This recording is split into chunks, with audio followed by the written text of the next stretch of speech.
नमस्कार श्रोते हो. जीवन साफल्यासाठी आध्यात्मिक बोधकथा या कथासंग्रहातली आज ऐकूया देवाचा संदेश ही कथा. लेखक प्राध्यापक डॉक्टर यशवंत पाटील सर. अभिवाचन दत्ता सर देशमुख. देवाचा संदेश. मित्र हो, या निवेदनात्मक कथानकात देव आपल्याला आचार, विचार, वर्तन, व्यवहार याचा जो संदेश देत आहे तो आचरणात आणला तर प्राप्त आयुष्याचा उद्देश आपल्याला निश्चितच कळेल. त्यासाठी देव म्हणतो, मी मंदिरात नाही, माझ्या अभिषेकाला दूध आणू नका. दूध द्यायचंच असेल तर वस्तीतल्या एखाद्या तानुल्याला द्या, मी तिथंच भेटेन तुम्हाला. तुम्ही मला मंदिरात भेटायला येऊ नका, कारण मी मंदिरात नाही. तुम्हाला मला नैवेद्य द्यायचा असेल तर जरूर द्या, पण मंदिरात नाही.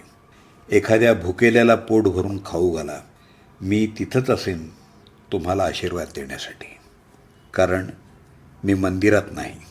तुम्हाला माझी सेवा करायची असेल तर जरूर करा, मी आहे रस्त्यावर बसलेल्या रोग्यांमध्ये, मी तुम्हाला तिथंच भेटेन, कारण मी मंदिरात नाही.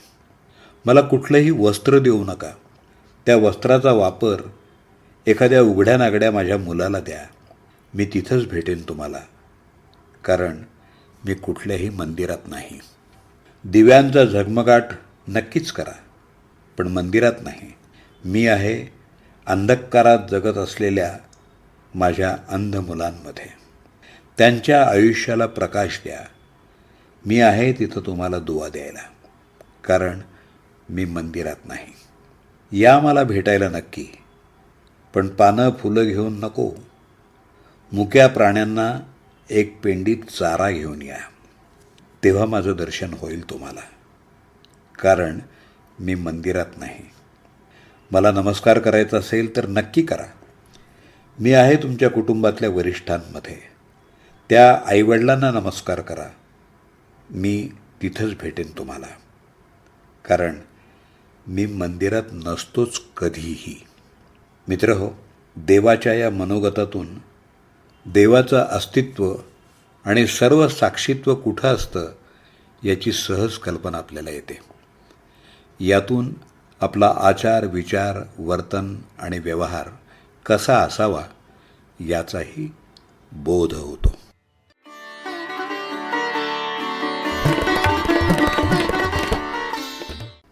देवाचा संदेश ही कथा आत्ताच आपण ऐकलीत. लेखक प्राध्यापक डॉक्टर यशवंत पाटील सर. त्यांचा मोबाईल नंबर 9890615649. जीवन साफल्यासाठी आध्यात्मिक बोधकथा या कथासंग्रहातली ही कथा आहे.